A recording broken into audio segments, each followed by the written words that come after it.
kind of congratulate Coach Odums and his staff. They did a heck of a job preparing for us and giving us some things we weren't necessarily ready for. You go all summer looking at them and some of the things that they did, and then they come out and don't do any of it. But I think we persevered. I thought our offense did a really, really good job of answering. Once we got down 14-0 and let us get our wits about ourselves, and ultimately great football game. I told Rattler Nation that I was hoping for a little adversity. Well, damn. I don't think I wanted it to be that much. But congratulations to our team. Heck of a job persevering and working through the adversity, and extremely excited to head home 1-0. Baby girl, you are so pretty, pretty, pretty, pretty. Baby girl, you are so... Title here. What is about Atlanta that's so special when it comes to HBCU athletics? You guys get a chance to have this platform and just this experience for these guys as well. What does it all mean being here? Well, I think we call it the second Tallahassee is what we think we call it. Ain't that, Vaughn? Is that what we call it? Obviously a lot of alumni here. And Atlanta is the place you have to come to win the championship. So, it just happens to be that, getting a chance to start here and hopefully end here. And that's kind of been the motto since taking the job in late January. So, exciting place. It was great atmosphere, a little bit closer than I wanted it to be, but obviously being on the right side of it is always a blessing. To your thoughts about the leadership of Daniel today coming in as a new quarterback, although he had experience, but could you speak to his leadership for leading FAMU starting today? Well, to me, tonight, I think he just did his job. It wasn't a whole rah-rah speech. It wasn't any of that. It was just a man, we had a game plan. Obviously had to make some tweaks when you got down 14-0, and he was doing what was asked of him by our offensive coordinator and our quarterback coach, right? We, that on that last drive, we actually weren't going to even run a play when it was third down. We weren't even going to run a play. We wanted to try to draw him off sides, and when we got in the huddle, we talked about it. He was pretty adamant about what we were doing. He went to every lineman to say, we're not running the play. You know what I mean? So, but it was a young man that when he decided to come here, he wanted to win. He wanted to be a part of the culture, and tonight was his first step. What does the world now know about FAMU football under James Colzie III? Well, first of all, let's talk about that picture that you found of me in the article yesterday. When you guys did an article about me yesterday, and you found a picture of me when I was 8 years old. Now, you got to understand, I have no idea where that picture came from. Okay, so I'm going to start with that. But now, ask that question again, because while you were talking, all I could think about was that picture that you had of me when I was 8. So re-ask that question, please, if you don't mind. Yeah, Coach, but y'all making another comeback on the national stage as y'all did at the Celebration Bowl and now doing it here at the Me at Sweat Challenge.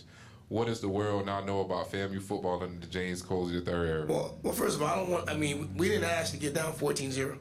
That wasn't something that was planned, nor what we wanted. What it did show with this team is, we spoke about adversity, last night and throughout the week, right? Just being able to understand that things might not happen the way you want them. And, as they mentioned, there wasn't a lot of, rah-rah, and it was just guys understanding what they needed to do. We had to take care of some details defensively.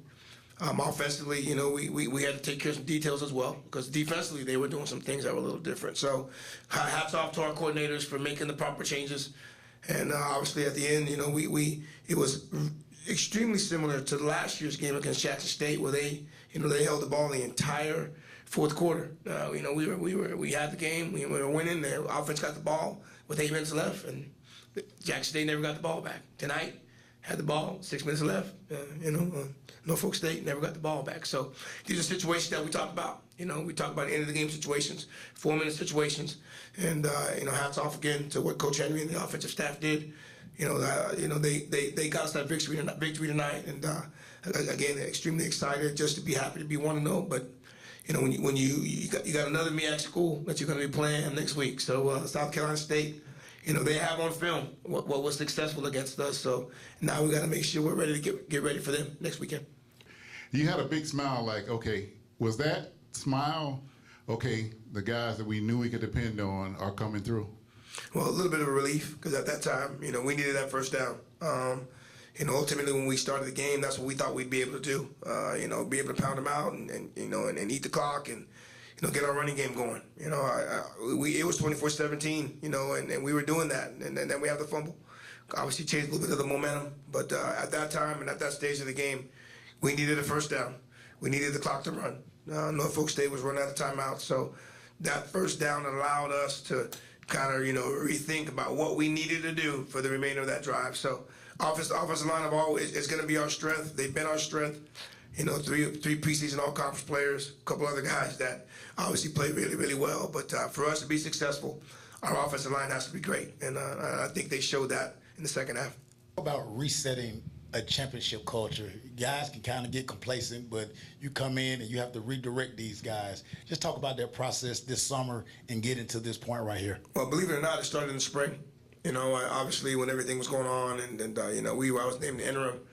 But you know, at the beginning of January, you know, I was attacking this as the head coach. Right? We had just won the championship. First week of January, everybody was back in school. You know, we were lifting and training, getting ready to go again. Then you go through spring practice. You finally get your staff together, and we knew that we still had some work to do. And as they mentioned in the summer, you know, we had 85 guys there in the summer. You know, training and working, and you know, doing everything imaginable to possibly be in this type of situation, but being able to overcome it. So, you know, I wouldn't necessarily say it's a reset. You know, believe it or not, we are a much different team than we were last year. Got some new guys in different spots, new faces. You know, obviously, you know, you lose a player of the year on both sides of the football.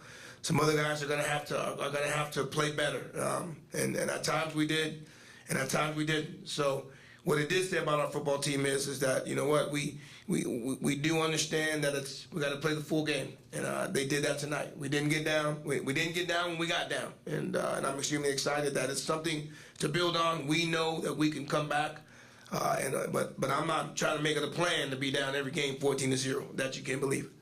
Baby girl, you are so pretty, pretty.